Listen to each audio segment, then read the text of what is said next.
Oke, baik, terima kasih. Berarti untuk di sini, untuk persiapan data perusahaan di sini, apakah perlu saya jelaskan kembali atau langsung saja ke fitur job posting-nya?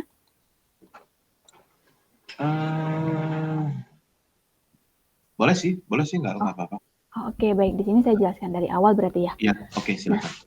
di sini kan ketika Bapak sudah buat database, maka nanti akan tampil pada persiapan data perusahaan, di mana di sini ada 5 tahap. Yang pertama diminta untuk menginputkan kas dan bank. Kita bisa buat kas atau bank di sini. Biasanya di sini kita inputkan per saldo awal atau per tanggal cut off. Misalnya Bapak ingin menggunakan sistemnya itu di Agustus, maka untuk cut off-nya kita buat di tanggal 31 Juli atau saldo per tanggal ini kita bisa buat di tanggal 31 Juli. Jadi nanti di sini diinputkan nama akun perkiraan atau COA yang akan menampung saldo kas bank Bapak. Lalu di sini biasanya kita inputkan per tanggal cut off tadi. Lalu kita klik lanjut. Untuk selanjutnya, sebetulnya tahap pertama ini bisa kita skip, jadi Bapak bisa langsung inputkan saja di menu akun perkiraan. Kita bisa buat manual di buku besar di sini, lalu di akun perkiraan. Nah, di sini kita ya inputkan terkait. Nah, di sini kita bisa input manual, misalnya Bapak ingin buat COA baru dari beberapa tipe akun di sini, lalu ingin sub akun. Di sini kalau bisa memang sub akun, nanti kode perkiraan akan mengikuti sub akunnya.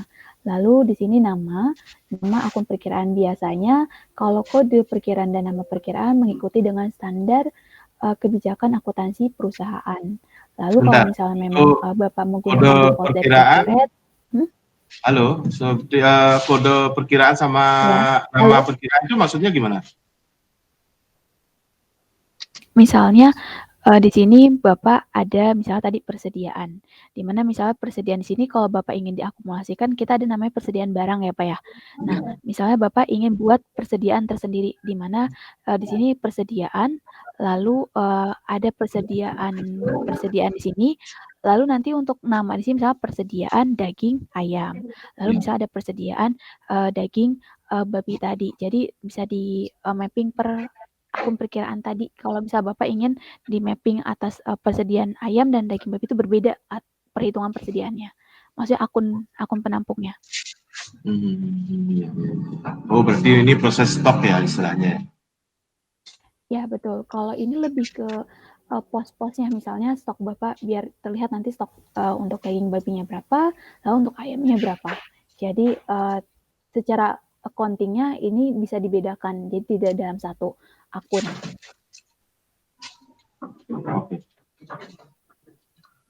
Misalnya seperti ini kita simpan.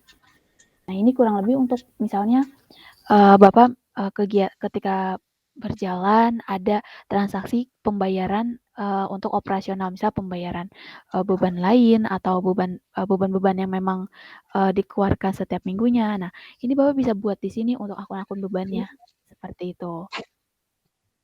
Nah, kalau di sini, kalau misalnya Bapak menggunakan default yang dari Accurate, kan di sini nanti tampil ya data-data yang default dari Accurate. Nah, Bapak jika ingin inputkan saldo, kita cukup klik saja akunnya. Maka nanti kita bisa klik saldo dan inputkan saldo awal di sini. Untuk saldo per akun yang diinputkan sesuai dengan data yang dimiliki oleh perusahaan. Atau kalau misalnya memang Bapak sudah ada akun tersendiri, berarti kita klik import data di sini, import dari Excel. Biasanya di sini sudah ada contoh filenya, jadi kita bisa sesuaikan kembali dengan data yang dimiliki oleh perusahaan. Nah, untuk selanjutnya, di sini ada tahap ketiga, di mana di sini diminta untuk menginputkan nama supplier. Misalnya Bapak ada beberapa supplier tetap, nah kita bisa buat pemasoknya atau supplier secara manual. Jadi dalam artian input secara manual atau import supplier. Kalau input secara manual suppliernya, kita klik buat pemasok tadi, lalu di sini dipilih kategorinya. Biasanya secara default Accurate membuatkan kategori umum. Lalu untuk ID, untuk nama, ini biasanya disesuaikan kembali dengan data yang dimiliki oleh perusahaan. Lalu di sini untuk kontak, kalau misalnya memang ada kontak lain selain kontak utama, kita inputkan di sini. Lalu untuk pembelian, misalnya ketika Bapak melakukan transaksi kepada supplier dan ada syarat jatuh tempo, maka di syarat pembayaran di sini kita setting untuk syarat jatuh temponya. Jadi bisa net 30 hari atau bisa di-set manual. Lalu kalau misalnya memang kita ada transaksi pembayaran atas, barang yang kita beli dan ingin diinputkan, atas nomor rekeningnya, atas supplier tersebut, kita bisa inputkan di sini, di rekening bank lalu klik tambah.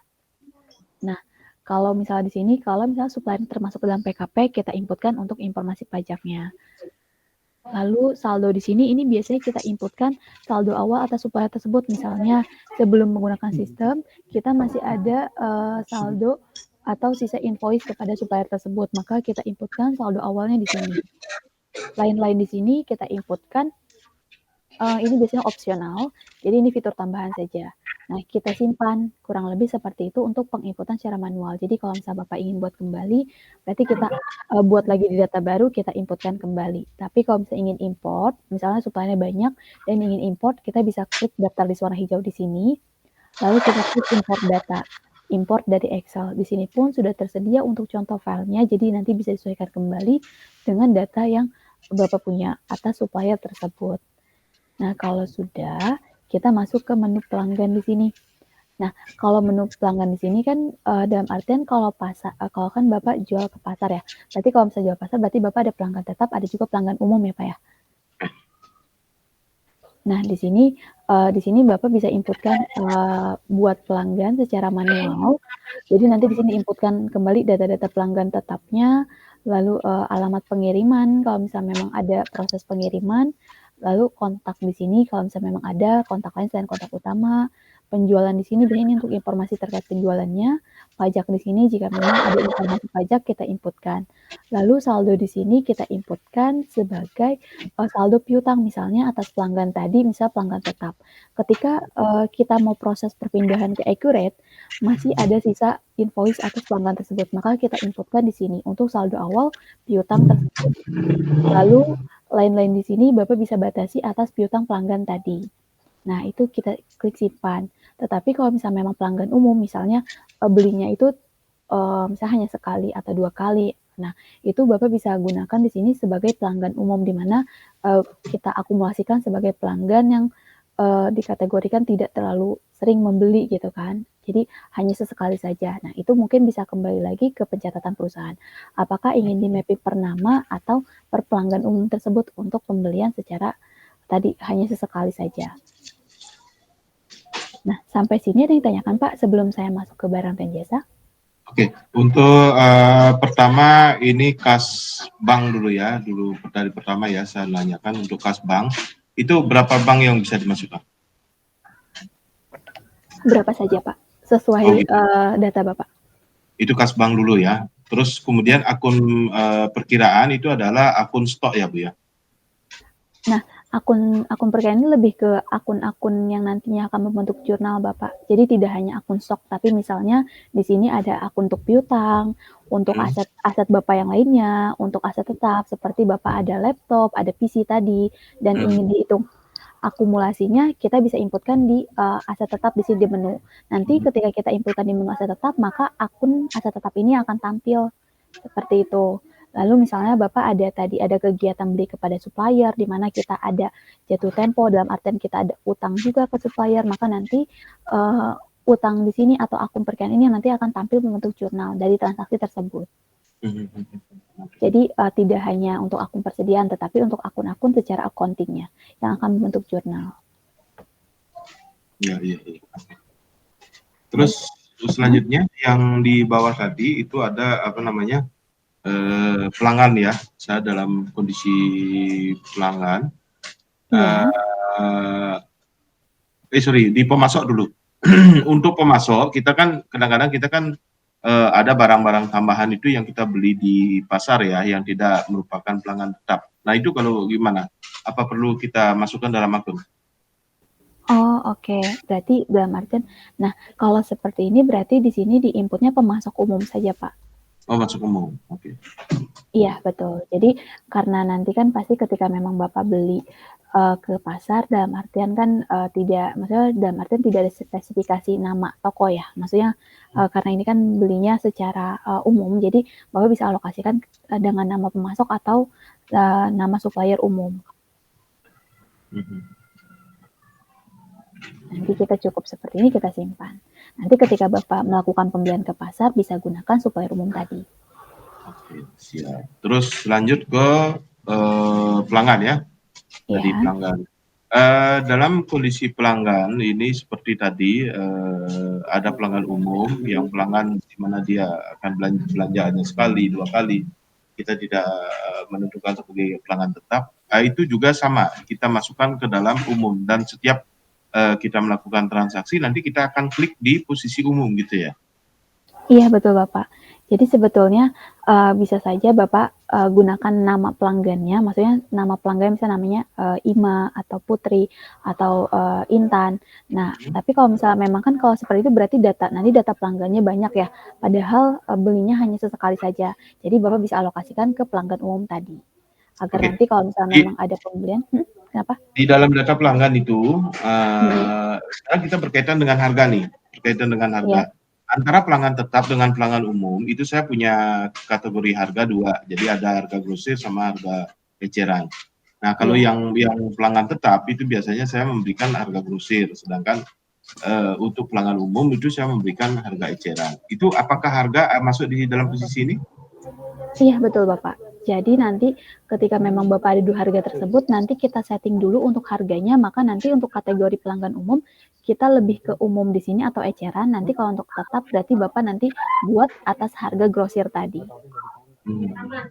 Jadi kita settingnya di kategori harga, karena pastinya ini melekat ke pelanggan, maka kita setting di informasi pelanggannya di kategori harga. Oh, siap, Nah, siap. baik. Selanjutnya di sini mungkin saya mau simulasi untuk tadi ya proses job costingnya. Jadi di sini saya simulasi untuk penginputan persediaannya. Berarti di sini saya klik buat barang dan jasa. Nah di sini misalnya saya inputkan kategori misalnya daging tadi. Nanti mungkin bisa disesuaikan ya Pak untuk kategori barangnya. Lalu nama Ya. di sini saya input misalnya daging ayam dulu, daging ayam. Nah, di sini kita input jenis barangnya persediaan, satuannya karena kan tadi Bapak ada yang kilogram, tapi Bapak ada juga yang setengah kilogram ya. Dalam artian berarti ada gram dan juga ada kilogram. Jadi ada 2 satuan. Jadi di sini di kilogram di sini kita inputkan rasio. Jadi setiap 1 kilo ini rasionya 1000 gram. Nah, karena ini termasuk ke dalam bahan baku, berarti nanti penjualan atau dari segi penjualan atau pembelian kan dalam artian bukan barang ini yang kita jual, tapi adonan yang tadi. Maka Ya. ini bisa kita skip untuk penjualannya. Nah, untuk informasi pembelian ini pun sebetulnya opsional. Bisa Bapak inputkan, bisa juga tidak untuk informasi pembeliannya di mana. Untuk misalnya daging ayam, Bapak ada pemasok utama, Bapak bisa setting atas pemasok tersebut. Tetapi kalau misalnya memang tidak ada, bisa kita skip. Lalu untuk satuan belinya biasanya Bapak beli per gram, maksudnya beli per gram atau per kilogram. Kalau misalnya memang beli per kilogram saja, berarti kita setting kilogram. Maka ketika Bapak restock ke supplier tersebut, otomatis nanti satuan belinya langsung kilogram. Nah, untuk harga beli pun ini Bapak bisa setting ya default terkait harga beli. Misalnya beli per kilogramnya itu 100.000. Maka nanti kita setting di sini 100.000, 150. 150. Nanti ketika beli otomatis harganya akan tampil atas daging ayam tadi. Lalu untuk minimum beli di sini, misalnya ketika Bapak membatasi adanya minimum beli di mana misalnya untuk restock biasanya minimal 5 kilo, maka nanti ketika Bapak setting 5 kilo, ketika melakukan pembelian tidak bisa di bawah 5 kilo karena Bapak setting adanya minimum beli tadi. Tapi kalau Yang misalnya yang harga beli itu maksudnya gimana? harga beli kepada supplier atas daging tadi. Oh, gitu. Kalau harganya fluktuasi setiap hari gimana Bu caranya? Oh oke, baik, berarti tidak perlu disetting. Udah perlu setting. Oke. Iya, Iya, iya. jadi tidak perlu disetting di sini. Nah, untuk batas minimum stok di sini biasanya ini untuk kita kontrol stok di mana Bapak bisa lihat, oh jadi kalau misalnya Bapak lihat 10 kilo, maka ketika Bapak lihat di gudang tinggal 10 kilo, otomatis Bapak bisa melakukan restock atas daging tadi. Seperti itu. Nah, untuk saldo di sini, ini biasanya diinputkan saldo awal. Misalnya ketika memang ingin menggunakan sistem atau proses perpindahan, di awal ini sudah ada saldo awal. Misalnya ketika tanggal 31 Juli Bapak ada stok 3 kilo, maka nanti di 1 Agustus itu akan menjadi saldo awal atas persediaan daging ayam tadi. Maka kita inputkan di sini untuk saldo awal. Itu kalau ada, tapi kalau misalnya memang tidak ada, tidak perlu diinputkan.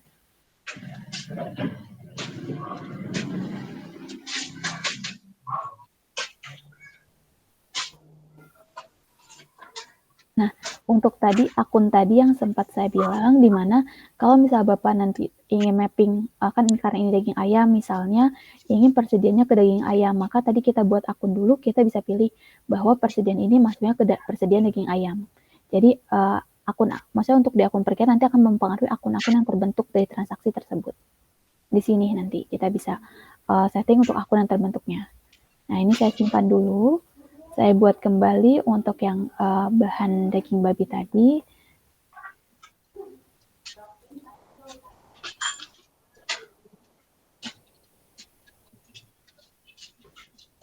Sama kita buat satuannya. Oh iya, kalau pembelian apakah dikenakan PPN juga ya Pak ya? Sementara sih enggak Bu, belum ada ya. Oke, kalau misalnya belum ada bisa kita skip juga untuk yang tadi pajaknya. Oke.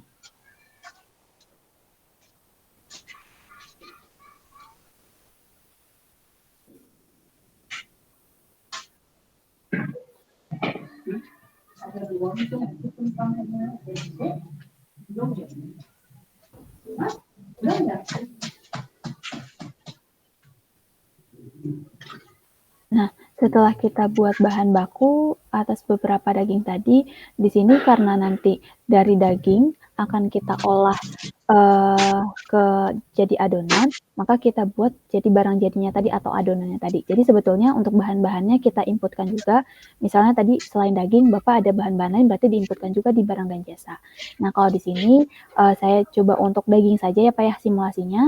Jadi di sini saya langsung ke produk jadinya atau bahan jadinya.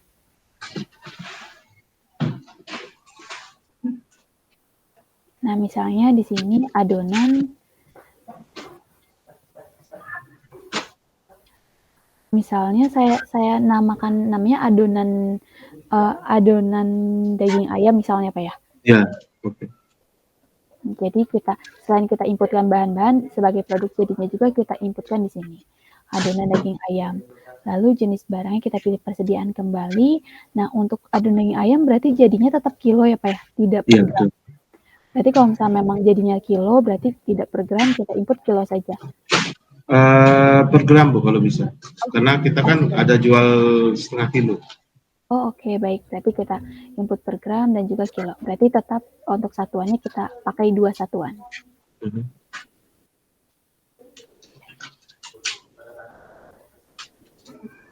Nah, di sini kalau misalnya memang tadi Bapak jual per gram, dalam artian untuk per gram ini harganya berapa? Ini per gramnya bukan per setengah gram, bukan per 15 gram. Jadi kita setting secara default harga per gram tadi. Tapi kalau misalnya memang ini maksudnya tidak ingin disetting pun tidak masalah atau fluktuasi tadi kita bisa gunakan harga di sini di penjualan penyesuaian harga atau diskon. Jadi di sini default untuk harga umum atau eceran tadi. Jadi settingan di sini untuk harga eceran atau harga umum di mana misalnya untuk adonan daging tadi ketika memang ada yang beli Bapak default atau setting harga ecerannya itu 10 misalnya 120 kilo per kilo. Lalu per gramnya jadi saya coba dulu.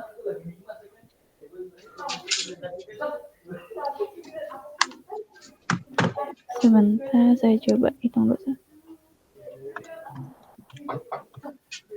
120 per gram. Ya, berarti 120 ya Pak ya. Nah, ini kita setting seperti ini untuk harga eceran. Lalu di sini kita simpan, karena ini sebagai barang jadi otomatis stoknya itu akan nanti dari proses bahan baku tadi. Jadi ini saya simpan dulu. Jadi secara penjualan pun belum dikenakan PPN ya Pak ya? Iya. Baik, kalau seperti itu kita simpan dulu. Lalu buat kembali untuk adonan daging babinya.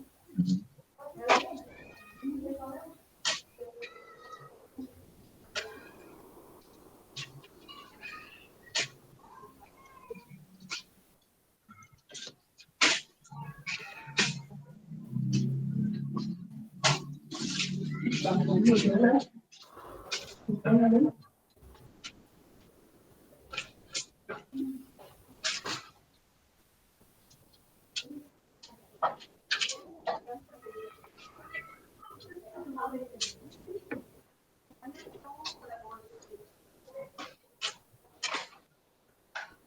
kalau sudah kita simpan. Nah, di sini karena saya mau langsung simulasi saja, tadi kan kita sudah ada stok atas daging babi dan daging ayam 10 kilo. Nah, untuk proses ke job costingnya, sebelum Bapak masuk ke persediaan, pastikan dulu kita sudah aktifkan fiturnya di pengaturan, di preferensi di sini.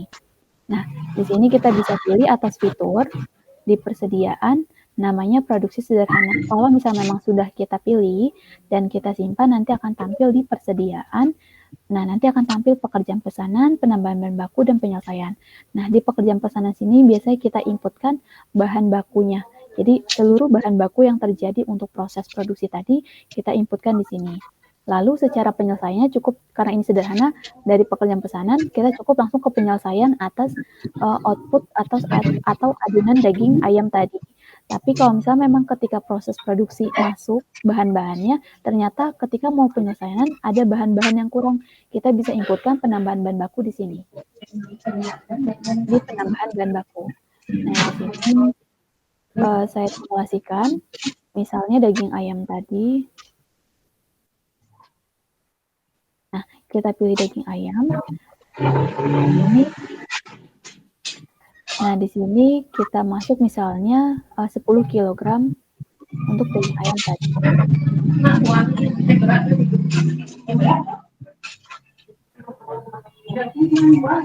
Masuk 10 kg untuk daging ayam tadi kita simpan. Kalau misalnya ketika memang ini sudah kita simpan untuk prosesnya dan sudah masuk ke proses produksi, ternyata langsung jadi penyelesaian. Jadi misalnya 2 hari kemudian langsung jadi adonan, atau 1 hari tersebut kita masuk di pagi misalnya 10 kilo. Maka misalnya 2 jam kemudian di hari yang sama langsung jadi adonan 10 kilo juga. Maka nanti kita langsung saja ke penyelesaian pesanan di sini. Lalu di sini kita inputkan nomor pekerjaan pesanannya, tipe pesanan jadinya barang. Lalu kita inputkan di sini tadi adonan. Jadi yang di sini kita inputkan barang jadinya. Nah, di sini ada alokasinya. Jadinya kita kilogram juga, alokasinya 10. Di mana di sini ada 350 dari 10 kg tersebut.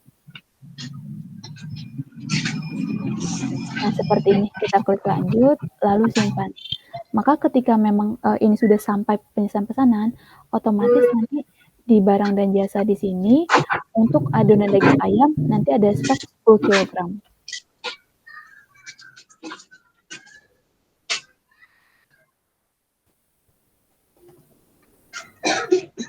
Nah, di sini adonan daging ayam ada 10 kg, daging ayamnya berkurang 10 kg.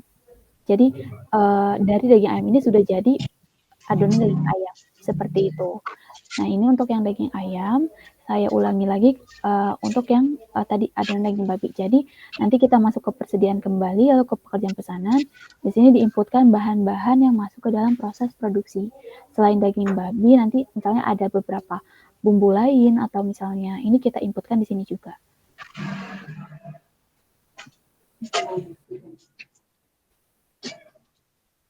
Nah, di sini pun kalau misalnya memang ada beban-beban atau misalnya yang keluar dari, maksudnya yang terjadi ketika proses produksi, kita bisa inputkan di sini untuk beban-bebannya. Jadi nanti beban akumulasi biaya-biaya yang keluar itu akan menambah HPP atau perolehan atas adonan tadi. Ini saya simpan dulu untuk yang daging babi, lalu ketika memang itu misalnya 2 jam kemudian langsung jadi adonan daging babi, kita langsung inputkan di penyelesaian pesanan di sini. Nah, di sini diinputkan kembali nomor pekerjaannya, tipe penyelesaian barang, kita inputkan yang adonan tadi.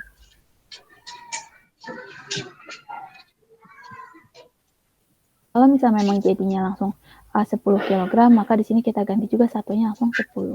Lalu biasanya kalau memang ada beberapa gudang, pastikan gudangnya yang ketika memang sudah jadi ini gudang yang dituju. Tapi kalau misalnya memang hanya ada satu gudang, otomatis akan men-setting ke gudang utama. Nah, ketika saya berlanjut, lalu simpan, otomatis juga barang di sini, otomatis untuk stok daging babi tadi akan bertambah 10 kg dan untuk daging babinya akan berkurang 10 kg. Jadi di sini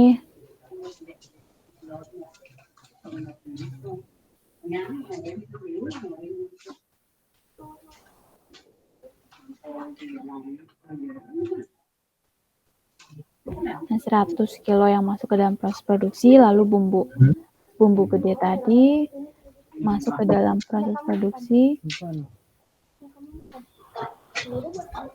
Nah, di sini misalnya kita input 10 kilo. Nah, nanti di biaya lain di sini kita inputkan biaya susu tadi.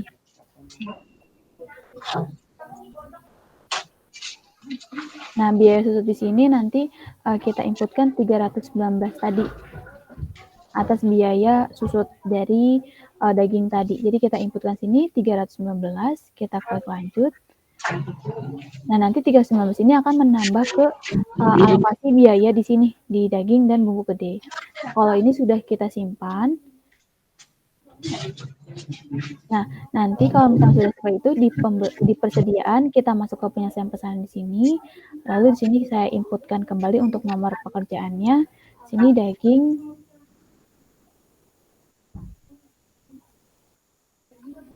Nah, di sini nanti akan ada alokasi biaya atas beberapa bumbu tadi dan bahan-bahan. Nah, misalnya jadinya untuk adonan daging ayam ini jadinya 89 kilo. Halo, Bapak, benar seperti ini bukan ya? Jadi ketika untuk jadi adonan daging ini bukan 100 kilo lagi, tapi 89 kilo. Ya betul, karena dia dari 100 kilo itu kan masih ada kulitnya, masih ada tulangnya, itu kan saya buang gitu loh. Oh, oke, baik. Nah, nanti untuk harga perolehannya dari 89 kilo, jadi nanti ketika memang Bapak masuk prosesnya 100, lalu nanti ketika jadinya ini biaya susutnya telah kita alokasikan tadi. Nah, di sini kuantitas real tadi 89. Lalu nanti alokasi biaya untuk harga perolehannya bisa dihitung. Jadi dari 3.719 ini dibagi 89, nanti ketemu harga per kilonya tersebut. Betul. Nah, itu.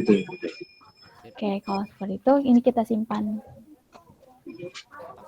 Maka nanti untuk Bapak cek bisa di barang dan jasa atau bisa di daftar laporan di sini kita cek untuk harga persatuan tadi. Kita di kepersediaan, kartu stok persediaan di sini. Di rincian nilai persediaan. Di sini kita setting adonan daging ayam.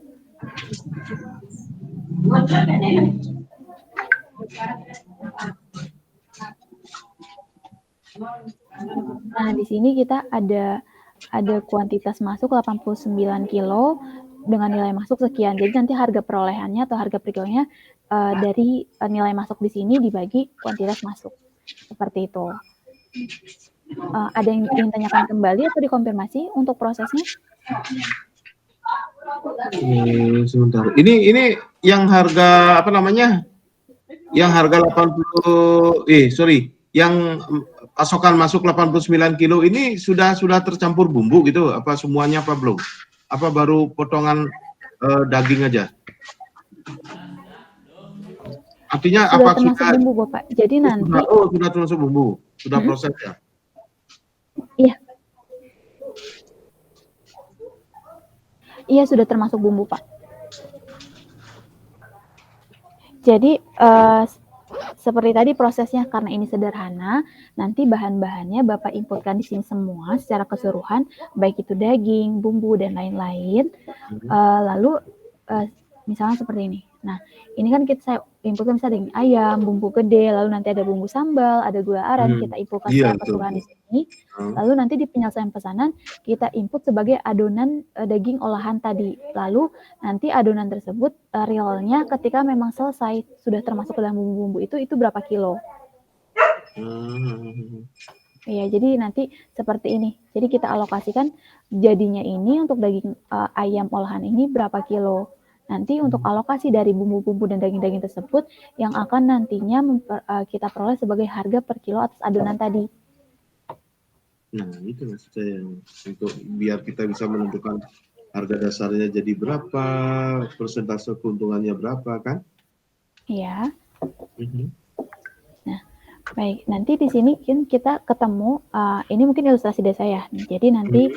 ketika 3.719.000, Mhm. lalu dibagi 89 kan kita ketemu dalam perkiraan itu 41.786.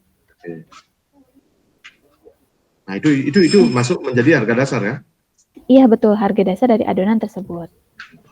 Siap, siap, siap.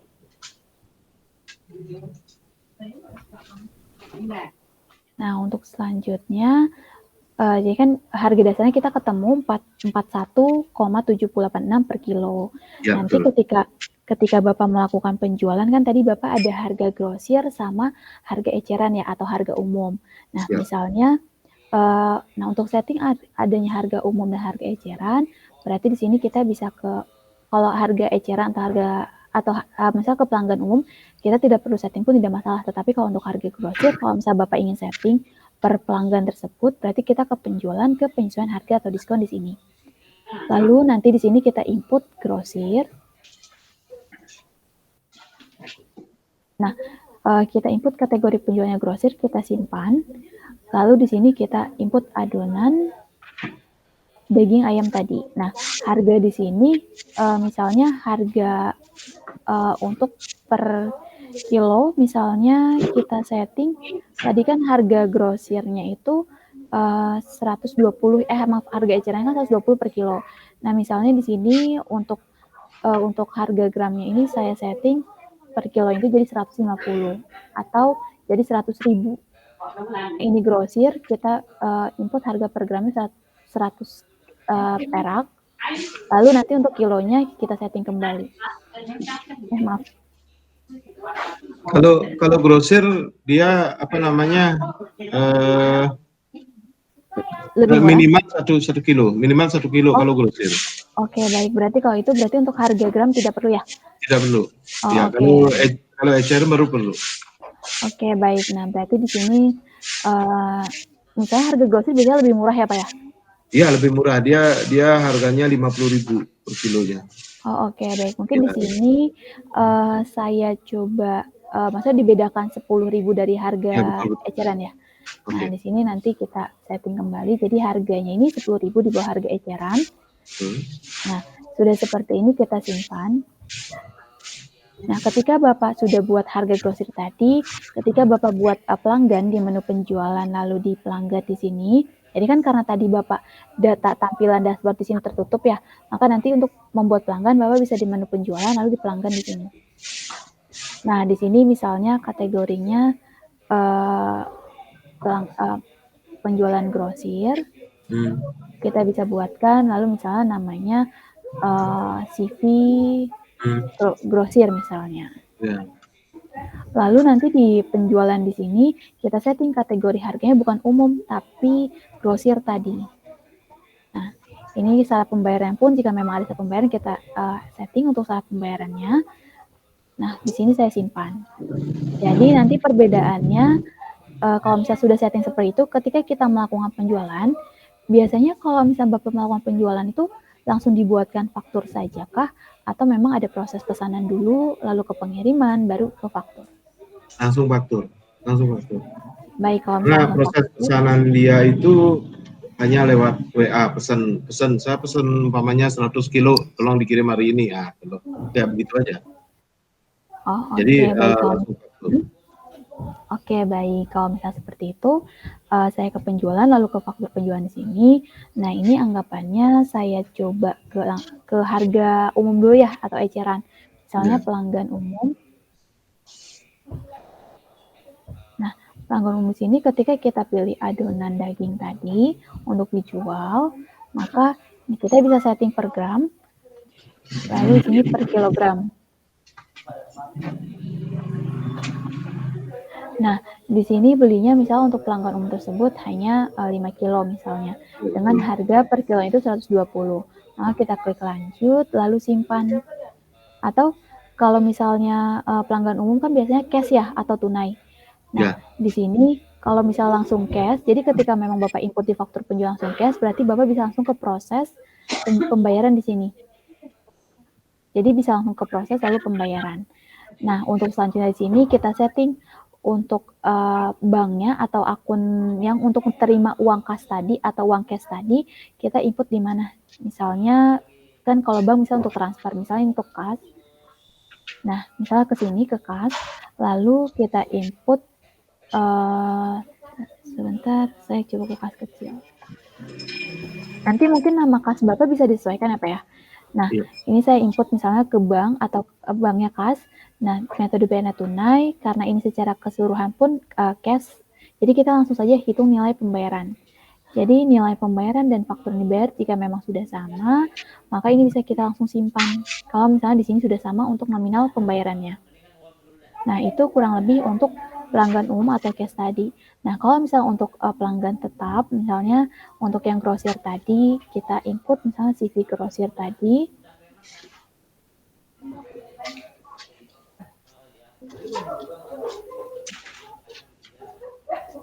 CV grosir. Nah, untuk yang ini ketika kita input adonan daging ayam, memang secara per gram dia 120, tapi kalau misalnya secara per kilo, dia akan 110 di sini. Jadi akan mengikuti harga grosir yang tadi kita setting. Jadi harga per kilo ini 110, misalnya belinya 20 kilo. Lalu untuk selanjutnya, kalau boleh tahu, kalau misalnya untuk grosir, apakah dikenakan syarat pembayaran ya Pak ya? Atau Ya, jatuh tempo? ya, ada syarat Jadi pembayarannya. kalau misalnya, oke baik, kalau misalnya memang ada, kita klik info lainnya di sini, lalu kita pilih syarat pembayarannya sesuai sesuai peraturan perusahaan Ya, misalnya ya, kesepakatannya. Nah, di sini namanya Bapak bisa pilih per berapa Pak? 30 hari maksimal. Oke, kalau misalnya 30 hari kita bisa settingnya 30 hari di sini. Nanti kita simpan dulu di sini. Kalau misalnya nanti sudah 30 hari, sebetulnya nanti ketika memang mendekati H-30 hari tersebut, misalnya tanggal 18 bulan September, nanti di dashboard di sini akan tampil kegiatan mendatang atas piutang dari piutang dari pelanggan tadi. Jadi nanti akan tampil di sini untuk remindernya. Jadi kalau misalnya memang eksekusi dari sini pun Bapak bisa, atau misalnya langsung ketika memang ada pembayaran atas pelanggan tadi, bisa langsung kita lakukan pencatatan dari sini, nanti tinggal diklik saja, atau ketika memang 30 hari Bapak menerima pembayaran atas penjualan tadi, kita bisa ke menu penjualan, lalu ke penerimaan penjualan di sini. Nah, di sini kita inputkan, kita terimanya dari CV mana, lalu transfer atau tunai, nanti bisa sesuaikan kembali, anggapannya ini transfer, metode bayarnya transfer bank. Nah, untuk kita tarik atas invoice tadi, kita klik ambil, kita pilih invoice tadi, kita klik lanjut di sini. Nah, untuk selanjutnya kita klik hitung nilai pembayaran. Nah, kalau sudah, ini kita simpan. Misalnya per tanggal 17 tahun. Nah, ini kalau sudah kita simpan. Baik, sampai sini ada yang tanyakan Pak untuk setting harga ecat dan grosir dan juga flow transaksi penjualannya. Oke, tadi sih cukup. Oke, baik. Selain itu, kebutuhan fitur Bapak sendiri ada lagi Pak yang kebutuhan fiturnya, atau mungkin untuk Menkayan ini pastinya setiap minggu atau bulannya ada pengeluaran-pengeluaran seperti beban ya Pak ya? Iya, ada. Baik, nah kalau misalnya memang ada, nanti Bapak bisa masuk ke menu kas dan bank. Di sini kita ada beberapa fitur. Jadi kalau misalnya untuk mencatat atas pengeluaran tadi, kita bisa ke fitur pembayaran di sini. Nah, di sini kita bisa inputkan kalau misalnya memang ada pembayaran, ini dari kas mana? Atau misalnya, oh untuk pembayaran kecil-kecil, saya inputnya dari kas kecil. Atau misalnya untuk pembayaran, maksudnya di atas 1 juta berarti Bapak alokasikan ke kas besar, misalnya ke kas atau ke bank. Nah, atau ke kas tunai misalnya di sini. Jadi sebetulnya untuk kas di sini bisa disesuaikan kembali ya dengan perlakuan perusahaan. Apakah meskipun itu pembayaran 1 juta ke bawah ingin langsung ke kas tunai itu tidak masalah, atau misal dibedakan per mappingan ada kas kecil, ada kas besar, maka nanti kita bisa setting untuk sesuai dengan tarif atau sesuai dengan kita pengeluarannya itu dari saldo mana ambil kasnya. Jadi nanti disesuaikan kembali. Misalnya ini saya ilustrasikan dari kas tunai, lalu kita ada pembayaran beban, misalnya ada beban listrik, Beban listrik ya, beban listrik lah anggap sebagai data dulu. Iya, kita input misalnya beban listrik. Nah, beban listrik ini kalau misalnya Bapak tidak ingin ada beban listrik, air, dan telepon, ini Bapak bisa buat kembali misalnya, kan kalau ini dalam satu ya, tapi kalau misalnya Bapak ingin namanya tadi ada beban listrik, terus nanti ada beban air, ada beban telepon lagi, nah itu bisa Bapak buat kembali di buku besar akun perkiraan. Nah, kalau ini misalnya saya satukan, misalnya untuk beban listrik, air, dan telepon 2.300.000 misalnya per bulan. Maka kita inputkan di sini untuk misal pembayaran listrik, air, dan telepon. Nah, ini saya simpan.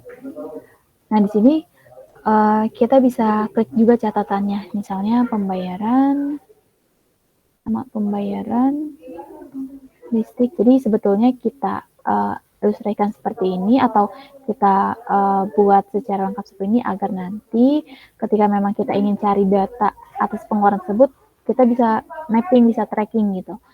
Nah, telepon juga. Penerimanya siapa, nanti ini kita simpan.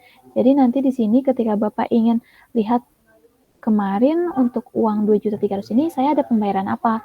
Jadi Bapak bisa masuk ke menu pembayaran, ke daftar list, nanti sini ada data-data yang telah kita inputkan. Jadi kalau misalnya memang ada keterangan, jadi kita tidak perlu lihat, bisa tracking terkait pembayaran tersebut.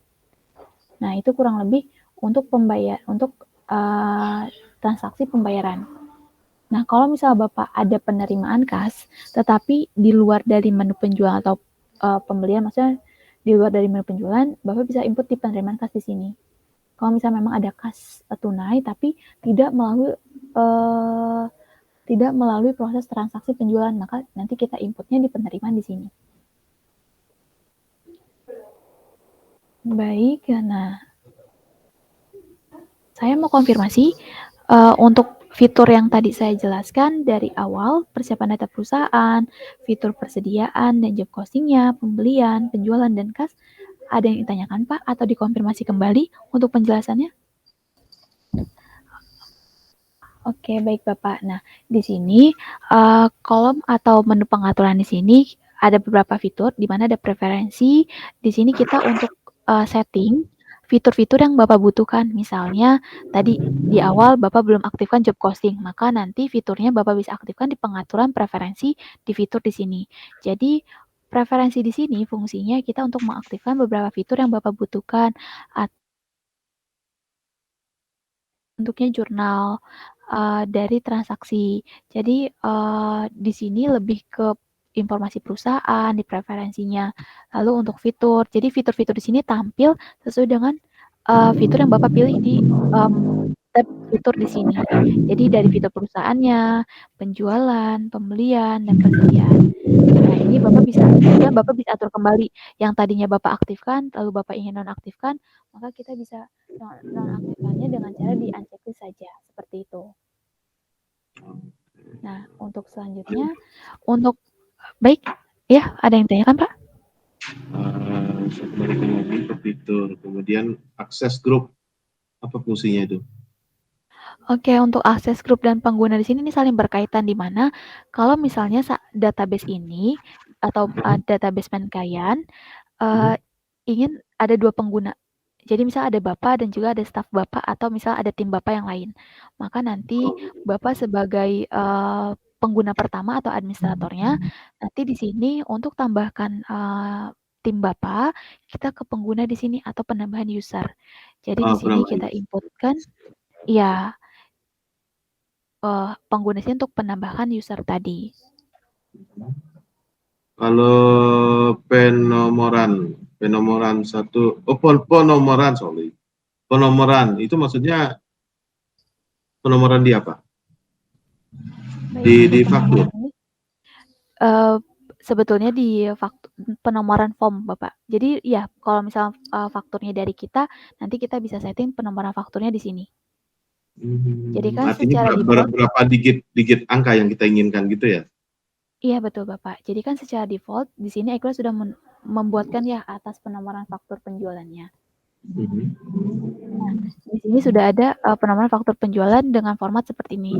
Tetapi Bapak ingin buat baru, maka di sini bisa kita klik daftar baru, lalu misalnya ini untuk sales invoice.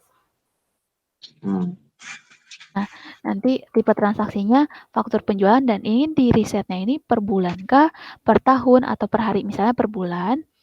Nah, di sini kita setting digit counternya karena per bulan, misalnya Bapak ingin 5 atau 6. Nah, ini bisa disesuaikan, lalu nanti di sini kita input misalnya teks dulu, misalnya Bapak ingin input Menkayan misalnya, Menkayan. Nah, ini saya simpan. Lalu misalnya di sini street tambah kembali. Di sini misalnya sales invoice atau SI. Saya tambah kembali. Lalu di sini titik. Kita tampilkan untuk hari atau tanggal agar nanti terlihat juga bulan. Maaf. Misalnya teks pemisah dulu, titik. Lalu bulan. Nah, di sini ditambahkan lagi teks pemisahnya, titik. Nah, sebetulnya ini bisa sesuaikan ya Pak ya untuk formatnya. Ini mungkin simulasi saja. Nah, untuk selanjutnya kalau sudah seperti ini kan pasti kita membutuhkan digit counter di mana nanti setelah seperti ini, nah titik sini kita tampilkan untuk digit counter di sini. Kita klik tambah. Nanti di sini akan running nomornya. Nanti 0001, nanti 002 sesuai dengan transaksi kita.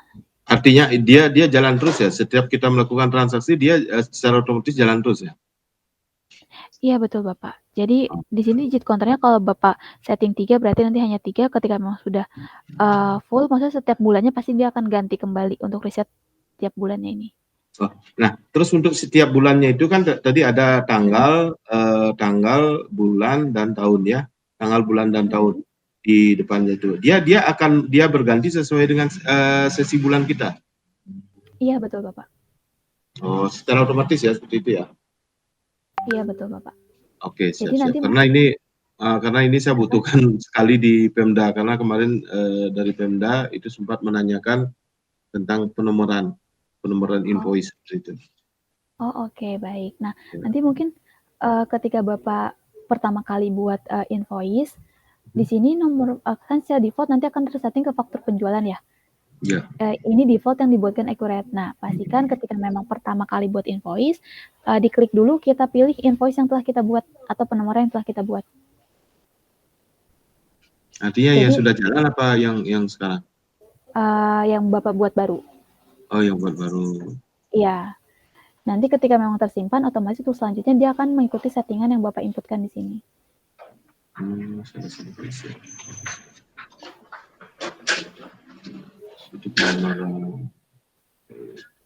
Bisa lanjut? Baik, bisa. Nah, di Ya, sini oke. kita ada desain. Betul, Kenapa? desain cetak nih. Nah, desain cetakan ini Bapak bisa inputkan atau bisa setting atas desain cetakannya. Nah, misalnya secara default kan Acrylic sudah membuatkan ya Pak ya. Jadi di sini Acrylic pun secara default sudah membuatkan adanya desain cetakan faktur penjualan. Nah, di sini kita bisa buat baru juga untuk desain faktur penjualan tadi. Lalu kita pilih tipe transaksi ini sesuai yang diinginkan. Misalnya faktur penjualan.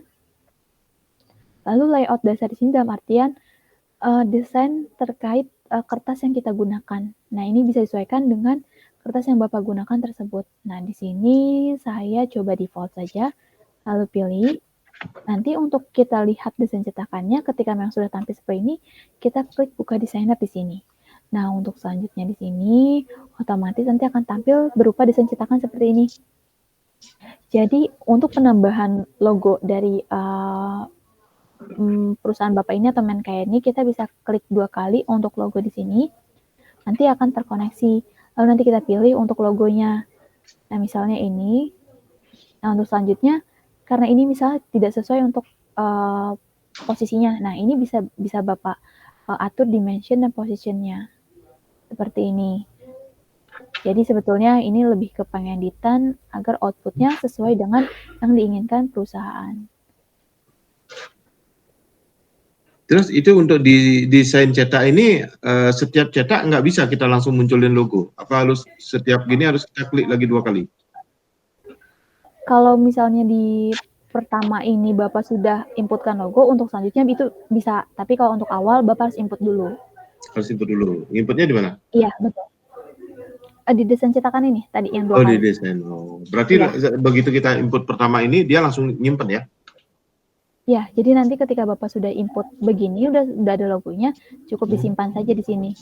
Nanti otomatis ketika Bapak melakukan cetak atas faktur penjualannya, nah misalnya yang ini, kita klik cetak, pilih yang sales invoice tadi, nah di sini otomatis langsung tampil. Nah ini kurang lebih tampilan atas desain cetakan tadi atau outputnya.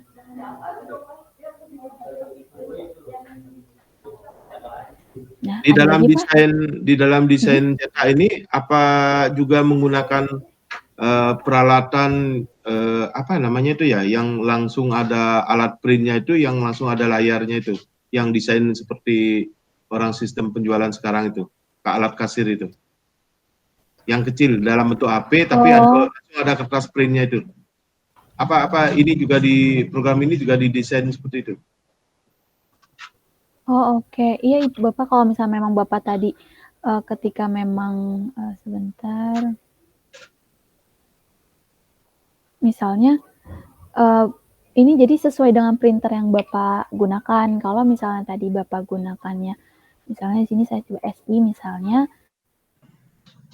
Nah, di sini kan kita diminta untuk pilih default ya atau tipe desain cetakan sesuai printer yang Bapak gunakan. Nanti di sini kita bisa pilih kalau misalnya yang Bapak gunakan itu printer Bluetooth kasir yang 88 mm itu ya untuk kertasnya ya. Betul. Nah, di sini Bapak bisa gunakan kalau misalnya ini desain post Bluetooth atau desain post di sini. Nah, nanti kalau misalnya Bapak gunakan printer post Bluetooth, berarti kita klik di sini lalu kita pilih, nanti layoutnya itu akan seperti ini. Akan tampil seperti ini layoutnya. Oh, memanjang ya? Nah, ini saya, iya.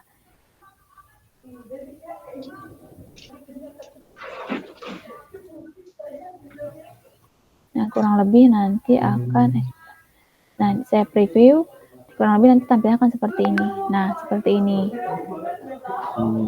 Iya, iya, iya. Oke. Artinya desain cetak ini bisa digunakan untuk yang A4 atau kita bisa menggunakan untuk sistem memanjang gitu ya, seperti itu ya. Betul, Bapak. Oke, siap-siap. Desain cetak sudah, kemudian penyetujui transaksi. Ini gunanya untuk apa? Oke, penyetujui transaksi, sebentar saya. Nah, penyetujui transaksi ini kalau misalnya memang tadi Bapak misalnya ada 2 pengguna, di mana Bapak sebagai administrator, lalu staf Bapak sebagai operator. Jadi misalnya ketika memang staf Bapak ingin melakukan penjualan, nah ketika memang ingin melakukan penjualan ini mesti ada persetujuan dari Bapak dulu. Istilahnya Jadi di approve misalnya, saya.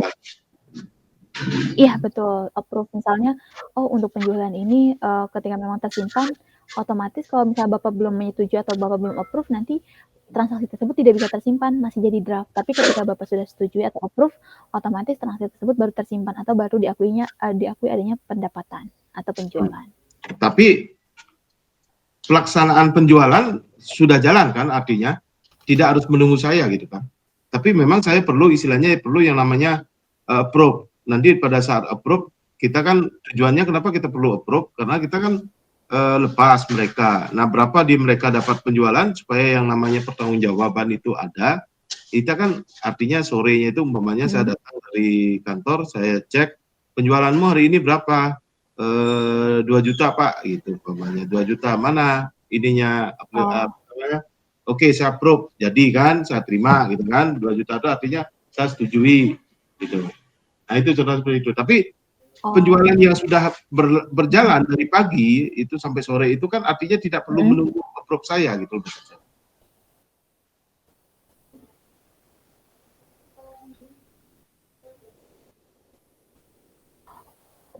Oh, oke. Untuk yang di sini, untuk transaksi ini, setiap transaksi kalau misalnya Bapak aktifkan tadi, itu perlu menunggu persetujuan Bapak. Jadi kalau misalnya memang nanti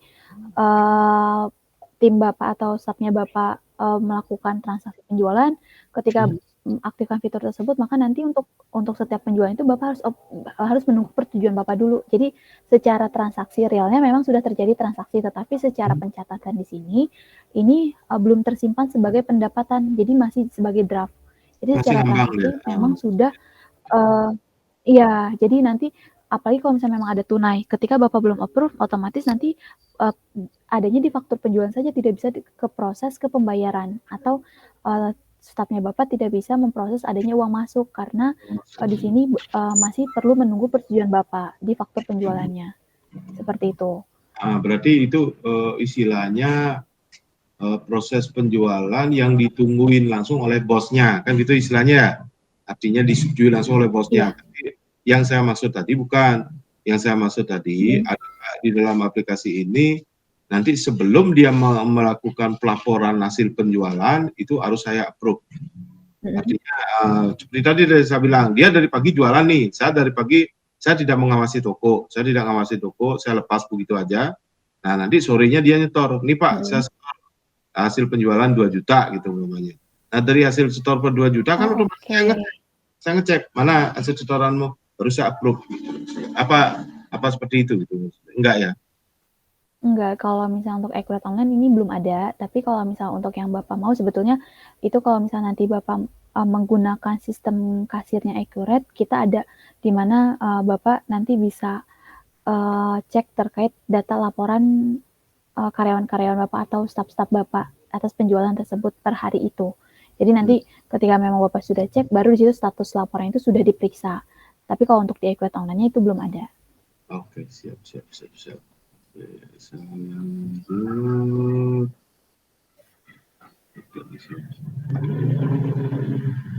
Terus yang lagi satunya Accurate Store. Itu fungsinya apa?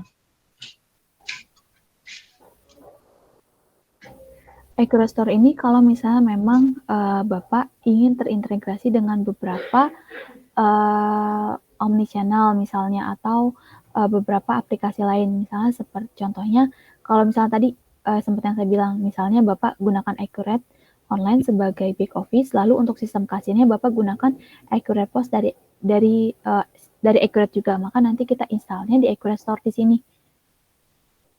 Oh gitu. Artinya jadi berarti di sini kita ada beberapa artinya untuk program Accurate ini bisa kita kawinkan dengan program-program lain yang ada di Halo, ya. Kenapa Pak? Maaf, ini Halo? Halo?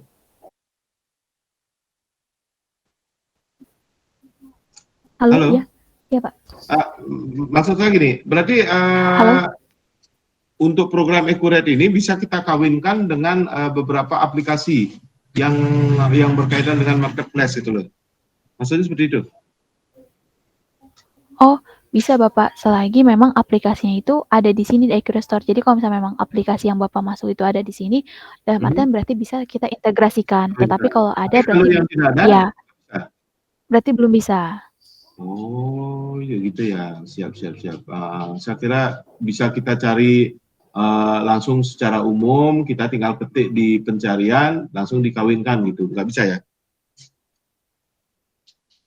Oh, belum bisa Pak kalau itu. Belum bisa ya, contohnya. Ya yang paling kemungkinan kalau saya boleh usulkan itu kan MBIS. Itu karena kalau MBIS itu sekarang kan dia program yang diakui oleh pemerintah untuk pembelanjaan dinas terkait seperti itu, dinas di pemerintahan. Itu karena saya juga melayani Pemda. Oh, oke, baik. Siap, siap. Oke, itu Oh, sudah. jadi mungkin nih saya bisa tampung ya sebagai saja, siapa tahu kedepannya Accurate bisa bekerja sama dengan MDIS. Betul betul Bu. Soalnya itu kan karena sekarang aja saya sudah bekerja sama dengan Iya. Pemda itu dari tahun 2017. Saya sudah kerja sama. Nah ini untuk di tahun 2022 ini ternyata dia Pemda itu sekarang kalau mau pesan barang dan pengadaan mau apa beli mobil dan sebagainya itu sekarang dia harus lewat MBIS gitu. Ya, dia lewat MBIS. Makanya kita sebagai UMKM sekarang diharapkan harus bisa masuk MBIS. Kalau nggak bisa masuk MBIS, nggak bisa dipakai oleh pemerintah per produk kita. Nah itu contohnya. Itu masukan aja buat Accurate. Ya, baik Bapak. Terima kasih. Ya, baik. Terus lanjut kita. Saya lihat waktu biar nggak saya kedodoran. Oke, siap. Masih lagi 30 menit. Ini mata uang, ini pengaturan untuk lanjut ke perusahaan ya. Untuk mata uang ini, untuk pengaturan ini aja ya. Nilai uang yang akan kita pakai. Apa jenis uang yang kita pakai transaksi ya? Jenis uang. Jadi kalau misalnya jadi untuk mata uang transaksi, kalau misalnya Bapak menggunakan mata uang asing, kita aktifkan dulu di sini untuk jenis mata uangnya. Oke. Cabang? Cabang ini kalau misalnya memang dari Menkayan ini ada beberapa cabang dan Bapak membutuhkan secara laporan pun per cabang, kita bisa aktifkan fitur cabang di sini. Berapa maksimal cabang dalam satu program? Sebetulnya tidak, maksudnya untuk penamaan cabang atau ini sebenarnya tidak ada maksimal ya. Tapi setiap penambahan cabang pasti akan dikenakan biaya tambahan 90.000. Oke, siap. Jadi satu aplikasi penambahan itu nanti akan kena ada biaya kan seperti itu kalau nggak salah Pak Bagus nerangin kemarin ya. Oke, lanjut ke departemen. Fungsinya apa? Biasanya ini sama cabang, departemen proyek, di sini fitur add-on juga, di mana kalau misalnya Bapak secara laporan pun ingin termapping, misalnya untuk divisi A ada laporan laba ruginya, jadi kita bisa lihat laba dari divisi tersebut. Atau Bapak ada beberapa proyek, misalnya ada beberapa transaksi proyek, di mana misal ingin lihat juga untuk pendapatan dan juga pengeluaran sehingga kita bisa lihat laba per proyek tersebut. Maka kita bisa aktifkan fitur departemen proyek di sini. Nah, di sini pun kalau misalnya kita aktifkan akan dikenakan biaya tambahan juga. Oh, gitu. Saya lihat. Oh ya, ini di dalam cabang ini ada nama, ya, keterangan, kemudian subdepartemen seperti itu. Di dalam departemen ya. Ya, departemen. Oke, saldo awalnya, kemudian pengguna. Nah, terus selanjutnya, karena kita ke depannya ini kan kemarin juga saya sudah sempat rapat di bagian pengadaan. Sekarang semua UMKM diharapkan bisa PKP gitu. Apakah dalam pelaporan pajak ini ada di pajak? Baik, kalau misalnya memang dari sisi Bapak sendiri, masa sudah termasuk PKP dan ingin pelaporannya pun dari Accurate, itu bisa. Oh gitu, artinya dari Accurate ini sudah bisa ngeling langsung ke pajak, atau kita bisa langsung menerbitkan faktur pajak gitu umpamanya kalau saya dibutuhkan faktur pajak gitu. Oh, oke. Untuk menerbitkan faktur pajak bisa, ngeling langsung ke pajaknya pun bisa. Oh gitu ya. Ya, jadi nanti kalau misalnya Bapak ingin pelaporannya, kita bisa meng event pajak di sini. Lalu jika memang nanti ketika Bapak maksudnya termasuk ke dalam, maksudnya ingin diterbitkan faktur pajak, dalam artian nanti ketika memang Bapak sudah terhubung dengan NPWP dan data-data lainnya di sini, nah di sini nanti Bapak bisa terbitkan faktur pajak tersebut dan juga Bapak bisa pelaporan pun lewat Accurate. Jadi tidak perlu ada dua aplikasi. Jadi cukup dari Accurate, Bapak bisa langsung pelaporan dan juga terbitkan faktur pajak tadi. Oh, kita masuk di e-faktur itu ya? E-faktur pajak itu ya? Iya, betul Bapak. Itu Jadi sama sebelum dashboardnya gininya ada di mana? di sini Bapak, di pengaturan, di Accurate Store. Jadi sebelum Bapak ke Smart Link Tax di sini, Bapak Ya. harus aktifkan dulu fitur e-fakturnya. Nah ini. Oh, yang teks paling bawah ini Fitur ya? e-faktur di Accurate Store. Aha. Oh, e-faktur ya, Accurate Store. Iya. Oh, Iya gitu. betul. Nah, iya e-faktur. Nah, nanti diinstal baru nanti masuk ke Smart Link Tax di sini. Oh gitu. Itu artinya karena kemarin juga waktu kita rapat kita dipertanyakan apakah Anda punya program yang bisa langsung lapor faktur pajak? Itu yang kita ditanyakan. Artinya saya ke depannya udah mulai penting itu gitu loh istilahnya.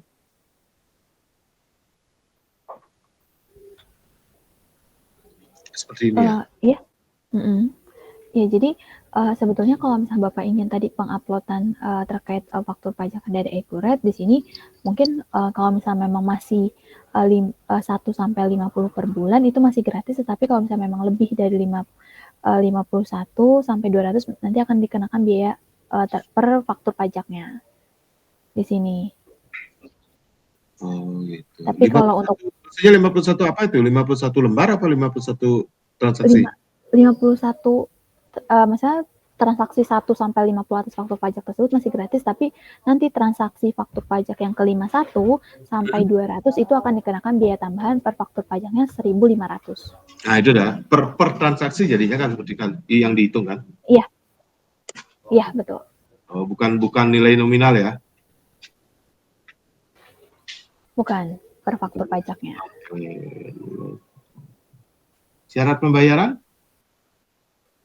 Syarat pembayaran itu tadi yang jatuh tempo. Kalau misalnya Bapak ada jatuh tempo, kita bisa setting syarat pembayaran di sini. Jadi sudah default kan Accurate sudah membuatkan 30 hari, 14 hari. Nah, kalau misalnya memang Bapak misalnya tidak ingin setting manual, ingin misalnya 7 hari atau syarat pembayaran 5 hari, maka agar otomatis nantinya tampil di dashboard, kita buat syarat pembayarannya di sini. Jadi cukup hitung saja jatuh temponya misalnya per 10 hari. Cukup seperti ini aja lalu kita simpan. Nanti ada net 10 hari seperti itu. Oh ya, itu syarat pembayaran. Kemudian pengiriman? Pengiriman di sini ini sebetulnya untuk opsi jadi Bapak pengirimannya ini menggunakan mobil, menggunakan misal menggunakan apa ya? Jasa ekspres ya, seperti itu. Jadi lebih ke detail infonya aja sih, info ini tuh dikirimkannya menggunakan apa seperti itu. Oh iya ya. Oke, artinya kalau saya menggunakan jasa pengiriman kayak JNE atau jasa pengiriman umum kayak sekarang yang ada, berarti saya perlu input di sini ya. Iya, untuk nama infonya kita input di sini. Tapi kalau saya menggunakan jasa sendiri juga saya input di sini ya nama pengirim saya. Iya betul Bapak, boleh. Jadi agar nanti di invoice-nya itu terlihat jelas ini pengirimannya menggunakan apa.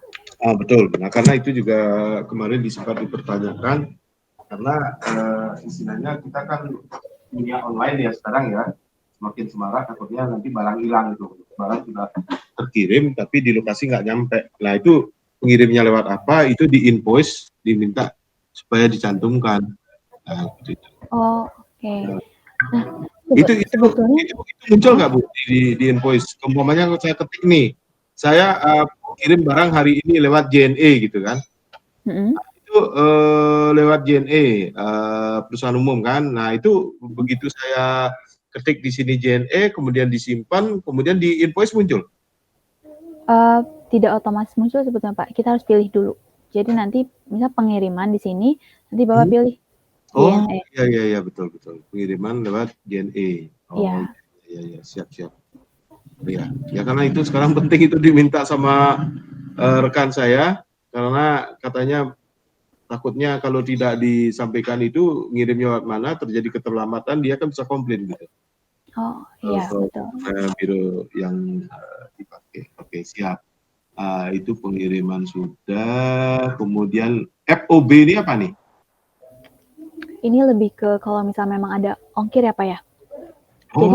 Jadi FOB ya jadi sebetulnya ini untuk info di mana di sini ongkirnya ini ditanggung oleh pembeli, ditanggung ketika oleh penjual atau oleh pembeli. Oh, iya iya, betul. Jadi ini hanya untuk info aja sebetulnya, ini shipping point atau destination. Jadi ketika shipping point kan, oh ditanggung oleh penjual, dalam arti ketika melakukan penjualan. Lalu destination kan dalam artian ketika memang sudah sampai, berarti ditanggung oleh pembeli. Jadi pembelinya memberikan ongkir gitu. Maksudnya biaya angkutnya gitu. Oke, kemudian gaji tunjangan ini untuk intern kita di karyawan. Iya betul.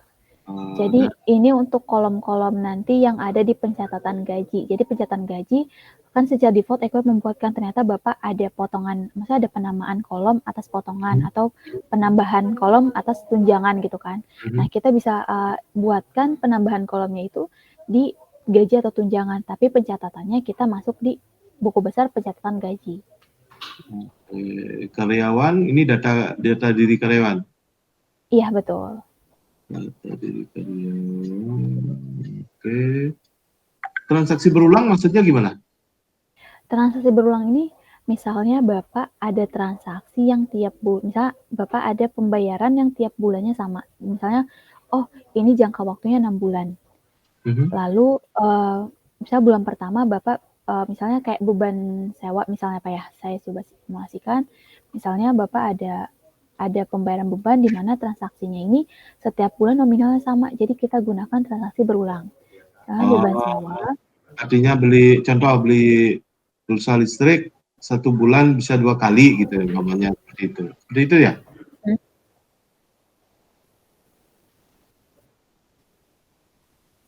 Itu bisa kalau misalnya memang misalnya tadi misal beban listrik ya, misal beban listrik misal beban listrik sebetulnya ini lebih ke menjadwalkan sih Pak. Maksudnya misalnya Bapak tadi ada pembayaran misalnya untuk di tanggal 18 listrik. Nah, tanggal nanti bulan berikutnya tanggal 18 bulan 9 Bapak ada pembayaran lagi listrik dan juga nominalnya sama. Maka agar nanti kita tidak perlu input manual jurnal umum, kita lakukan transaksi berulang tadi. Jadi Bapak tidak perlu atau staf Bapak nanti tidak perlu inputkan secara manual, jadi tidak perlu setting seperti ini lagi. Saya pembayaran sewa, ini misalnya per bulannya 300.000 misalnya, 3 juta. Nah, misalnya ini langsung ke kas aja. Jadi setiap bulan kita tuh ada pembayaran atas sewa tersebut, misalnya 3 juta tadi. Sudah terpatok, artinya kita sudah terschedule ya, ada pembayaran Ya, itu betul setiap Bapak. bulan ya.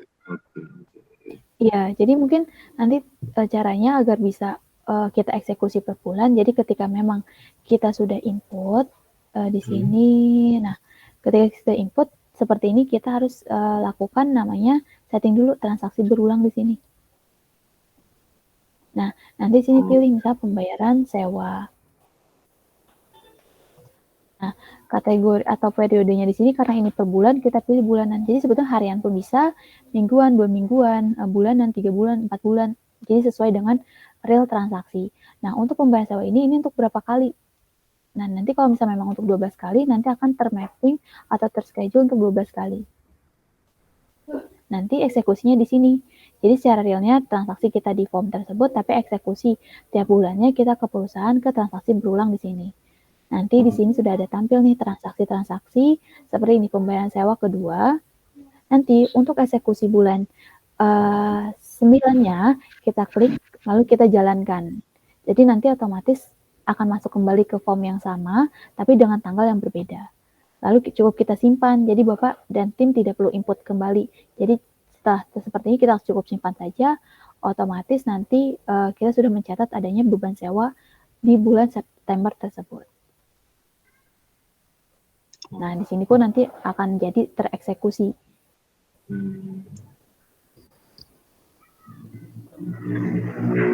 Nah, akan jadi tereksekusi seperti ini. Dengan nilai yang sama, invoice yang berbeda ya, nomor gininya. Iya, betul. Terus proses akhir bulannya berapa? Nah, proses akhir bulan di sini ini fungsinya untuk menghitung tadi kalau Bapak misalnya ada aset dan diinputkan asetnya, ini untuk menghitung akumulasi penyusutan. Jadi untuk menghitung akumulasi penyusutan dan juga kalau misalnya Bapak bertransaksi dengan mata uang asing, di mana kan kurs awal bulan dan akhir bulan kan berbeda ya. Nah, ketika kita lakukan proses akhir bulan, di sini kita bisa lihat laba rugi selisih kurs. Jadi fungsinya di sini untuk menghitung akumulasi dan menghitung laba rugi selisih kurs tadi.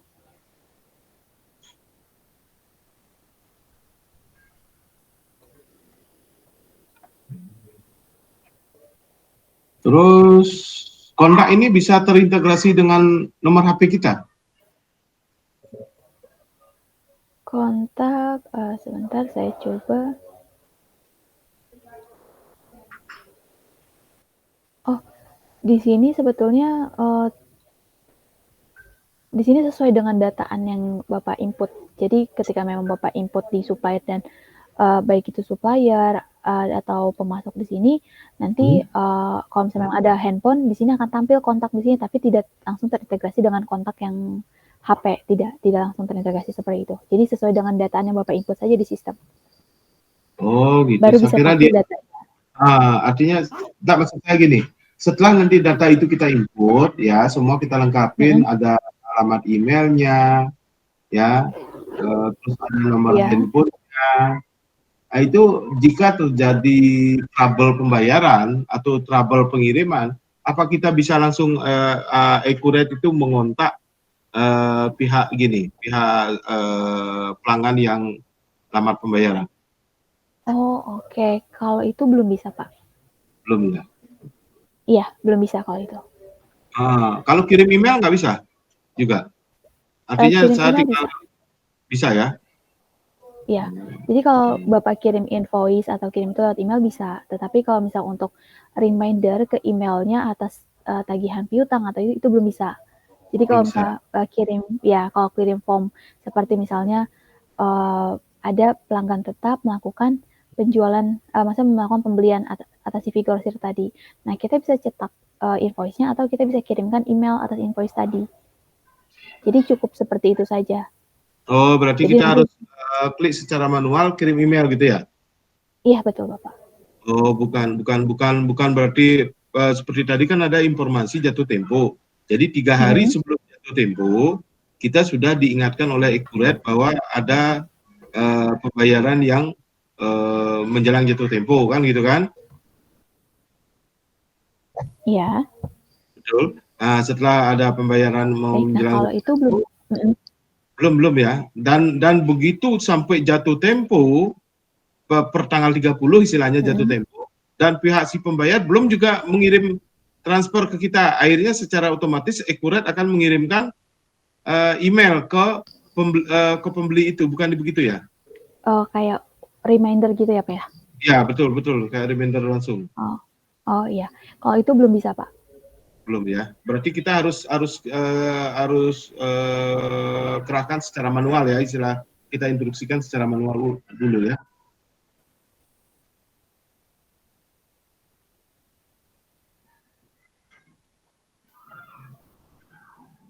Iya betul Pak, baru bisa seperti itu.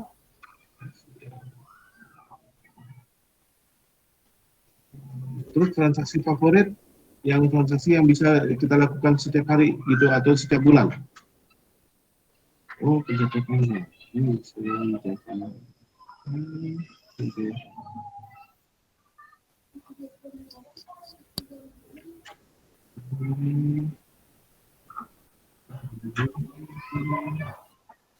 Kemudian di sini saya lihat ada apa namanya, log aktivitas itu maksudnya gimana? Tujuannya apa?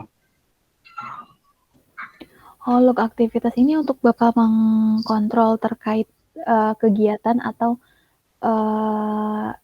transaksi atau inputan dari staf Bapak. Jadi Bapak bisa lihat, oh untuk faktur penjualan ini diinputkan oleh staf Bapak yang A. Lalu untuk nanti kalau misalnya memang ada perubahan atau pengeditan atau ada penghapusan, ini dilakukan oleh siapa untuk perubahan dan pengeditan tersebut.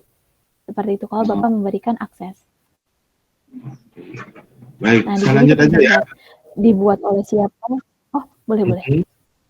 Artinya kalau di dalam log transaksi itu, jika terjadi dia istilahnya salah transaksi, salah harga jual gitu istilahnya ya semestinya dia Ya. ngasih harga umum, tiba-tiba dia ngasih harga kusir ini. Nah, siapa yang menjual itu muncul di sana ya?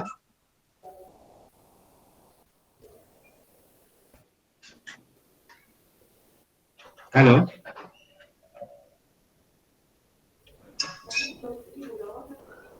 Ya, halo? Halo Pak, iya betul Pak. Nah, siapa yang menjual dengan harga tersebut atau membuat faktur tersebut nanti akan tampil. Baik, baik. Kita lanjut ke kas dan bank ya. Kas dan bank itu di sini saya lihat pembayaran, penerimaan tadi kan sudah sempat dijelaskan. Kemudian transfer bank, kemudian smart link nih, smart link e-banking. Ini maksudnya gimana? Jadi kalau misalnya Bapak ingin ada proses rekonsiliasi bank ya, dalam artian Bapak ingin mencocokkan saldo yang di bank dengan saldo kas yang ada di perusahaan, Bapak bisa gunakan smart link e-banking di sini. Jadi sebelum kita ke transaksi rekonsiliasi, kita buat tuh smart link e-banking agar connect. Maksud dalam artian sini connect-nya tidak otomatis, ini connect secara akunnya saja. Jadi misalnya di sini kita pilih Bapak misalnya menggunakan Klik BCA Bisnis. Lalu nanti di sini ini lebih saya tidak punya data ini. Nah, misalnya Klik BCA personal, kita inputkan misalnya nomor rekening dan relasi akun bank dalam artian kalau kita tarik mutasi dari saldo Klik BCA personal ini akan kita cocokkan atau koneksikan dengan akun yang di mana. Maksudnya di sini saya coba misalnya Bank A di sini. Nah, ini saya simpan. Nanti ketika memang kita lakukan rekonsiliasi bank, lalu ketika kita pilih bank tadi, Bank A, seperti ini. Nah, kita bisa tarik, Bapak nanti mohon ditarik dulu file mutasinya, CSV tadi. Nanti kita bisa klik import file di sini, nanti kita pilih file CSV, lalu kita klik lanjut di sini. Nanti otomatis kalau misal memang kita ada transaksi dari bank A tadi, di Accurate nanti akan tampil transaksi-transaksi yang telah kita lakukan dari bank A tadi dan juga ketika kita sudah tarik atau import data dari CSV tadi, di rekening bank pun ada transaksi-transaksi yang diinputkan. Jadi nanti ketika untuk cocokannya itu sebetulnya ada fitur ya, mungkin saya tidak bisa memperlihatkan, nanti ada fitur namanya oh untuk transaksi 10 juta di saldo di rekening bank ternyata di Accurate pun kita sudah catat. Berarti nanti kita klik cocok. Lalu misalnya ada nominal oh di bank ini ternyata masuk uangnya ini 15 juta, tetapi di 15 juta 500, tetapi di Accurate ini tertulis tadi kita lakukan jurnal penyesuaian atau adjustment di buku besar di jurnal umum. Artinya tidak terkoneksi langsung dengan pihak bank ya, bukan ya? Oh, kenapa Pak? Artinya tidak untuk yang smart link nih, smart link e-banking ini bukan berarti dia terkoneksi langsung dengan bank ya? Oh, iya, tidak. Jadi tidak terkoneksi langsung. Iya.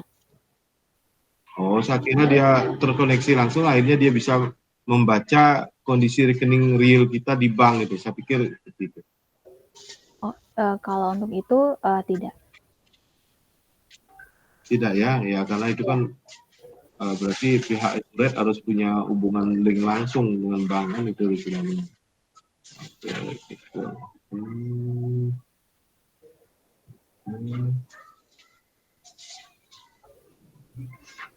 Baik, saya langsung tadi apa ya, kas dan bank ya tadi ya. Saya loncat itu sebenarnya itu salah saya. Perkiraan tadi sudah dijelaskan, kemudian pencatatan beban itu tadi untuk pembiayaan ya. Iya, kemudian betul. Gaji, histori akun, log. Nah, lanjut aja ke penjualan. Ya, penawaran penjualan maksudnya gimana tuh? Kalau penawaran penjualan ini biasanya kalau Bapak ingin melakukan penjualan, Bapak Bapak input dulu, maksudnya form penawaran di mana misalnya ada apa ya? list barang, misal ada adonan ayam, adonan babi. Nah, Bapak hargakan misalnya dengan harga per kilo ini 150. Lalu ketika memang ditawarkan ke customer, ternyata customer-nya ACC, maka nanti kita baru masuk ke pesanan penjualan, seperti itu. Oh gitu. Artinya istilahnya ini kayak anu ya, istilahnya untuk negosiasi ya? Iya, betul, Bapak. Negosiasi kita lanjutkan itu, kemudian pengiriman pesanan penjualan, penjualan, penjualan.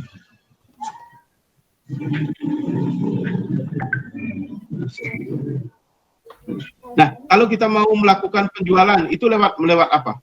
Kalau di program PC. Oke, nah kalau ini penjualan offline kan ya? Ya. Ya, kita langsung ke faktur penjualan karena tadi kan Bapak langsung ke faktur, maka kita langsung saja ke faktur penjualan. Oh, berarti transaksi bisa langsung dilakukan di faktur penjualan. Tapi kalau di Android penampilannya beda ya?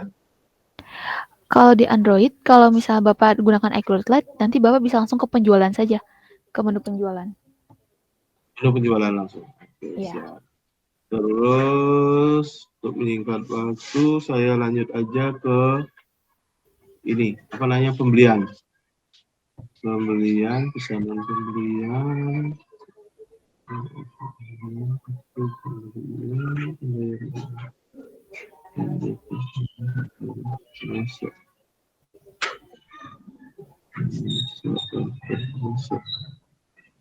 Transfer pemasok ini artinya apa? Jadi kalau misalnya transfer pemasok ini dalam artian ketika memang kita ingin payment ke pemasok atau supplier, ingin langsung dalam satu pemasok tersebut kita ingin, misalnya kita ada ada invoice, 3 invoice. Jadi Bapak ingin langsung transfer atas 3 invoice tadi. Jadi kita bisa lakukan transfer pemasok di sini. Sebentar saya coba. Oh, Jadi Bapak bisa transfer gitu ya? Iya. Nah, nanti jadi ketika memang kita ekspor data ke sini, kita bisa langsung transferkan atas 11 juta tadi. Tapi secara pencatatan iCloud kita tetap harus mencatat di pembelian di pembayaran. Jadi di sini hanya untuk agar bisa terlihat gitu, oh transfernya langsung sekaligus gitu.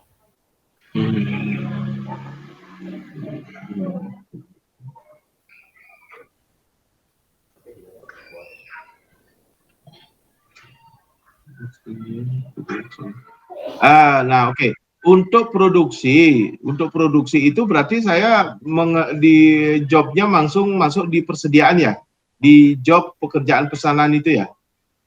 Iya. Betul ya, seperti yang dijelaskan tadi ya. Iya. Penyediaan pesanan, begitu barang jadi, ya, di penambahan baku, pengerjaan pesanan, begitu barang itu jadi, masuk ke dalam penyelesaian pesanan, kan begitu ya? Iya, betul Bapak. Penyelesaian pesanan. Terus, oh ini perintah stop opening. Kalau perintah stop opening sudah otomatis ya, tidak perlu kita utak-atik ya, nanti dia akan gini ya, ngecek sendiri ya?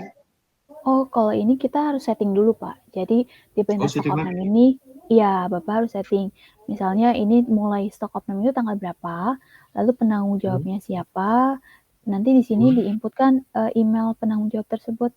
Nanti yang ingin di stock opening ini gudang yang mana, misalnya gudang utama, lalu kategori barangnya apa yang ingin di stock opening. Misalnya Bapak tadi, misalnya daging, lalu nanti di sini kita simpan dulu. Simpan. Nanti ketika memang Bapak sudah buat perintah stock of name, untuk menginputkan hasil realnya atas stock of name tersebut, kita input di sini hasil stock of name. Nanti kita pilih perintah stock of name-nya. Nah, di sini kita bisa, karena mungkin barang Bapak kan banyak, misalnya item yang di daging tadi, misalnya kategori tadi banyak, maka kita klik ambil, bisa import dari Excel, atau di sini saya baru ada, misalnya daging. Misalnya adonan daging babi tadi, adonan daging babi.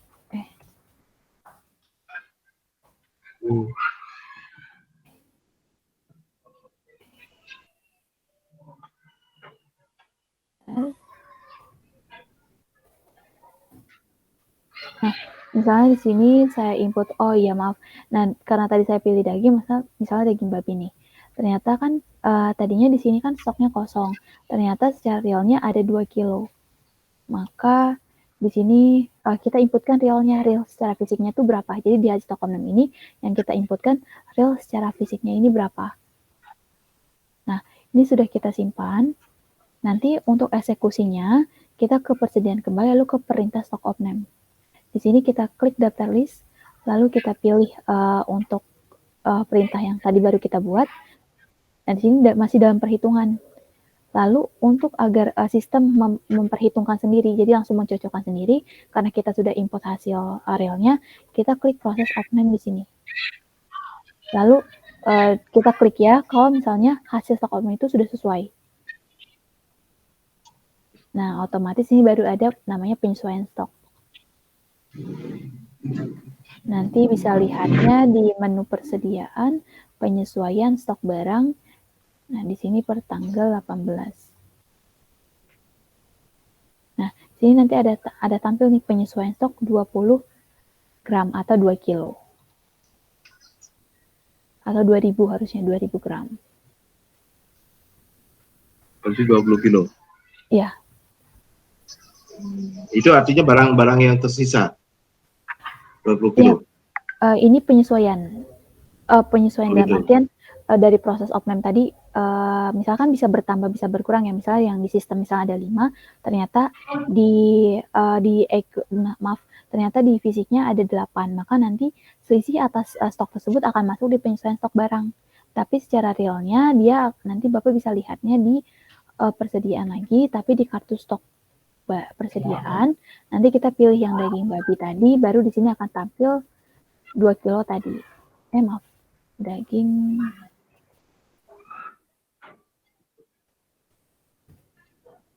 Nah, ini per 18. Nah, di sini nanti akan tampil nih, ada kuantitas masuk kembali, karena ini dari penyesuaian. Jadi dalam artian dari penyesuaian stok barang tadi, atau dari proses omnem.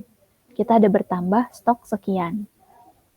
Tapi kalau misal untuk yang ini untuk mencatat selisih. Misalnya secara fisik ada 3, di accurate ada 5, maka kan ada selisih 2, maka nanti akan tampil di sini untuk selisihnya.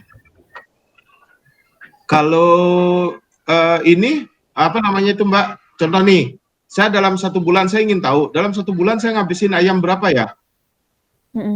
Itu caranya gimana? Saya umpamanya dalam 1 bulan ini atau dalam 1 tahun ini, untuk di tahun 2022 ini saya menghabiskan ayam berapa ton? Tujuannya saya untuk membuat history. Ada nggak? Itu ngambilnya di mana? Oke, sebentar saya lihat dulu. Paling kalau misalnya seperti itu, untuk dari sisi itu paling kita bisa lihatnya di kartu stok sih Pak. Kalau itu kan dalam artian misalnya daging ayam. Ya istilahnya yang keluar berapa, sisanya berapa, nah itu loh. Istilahnya dalam 1 bulan nanti berapa ngabisin gitu loh. Oke, itu Bapak bisa lihat di kartu stok persediaan di sini. Nah, di sini nanti bisa lihat nih di parameter sini Bapak bisa setting per bulan sesuai dengan yang Bapak inginkan. Nanti sini akan tampil. Jadi kuantitas masuk ini berapa per bulannya, dan juga di sini kuantitas keluarnya berapa. Jadi di sini bisa Bapak lihat di kartu stok persediaan. Nah, untuk rentang tanggal sini, ya, jadi untuk rentang tanggalnya juga bisa Bapak setting. Bapak ingin per bulan, per minggu, jadi bisa Bapak setting. Nanti sini akan tampil. Jadi nanti istilahnya dalam pelaporan per jurnalnya, maksudnya begini Mbak Hikmah, dalam pelaporan per bulannya itu saya bisa nggak mendapat dalam pelaporan per bulan itu saya bisa nggak mendapatkan laporan jurnal? Oke. Halo Mbak Hikmah. Ini sudah jelas Pak.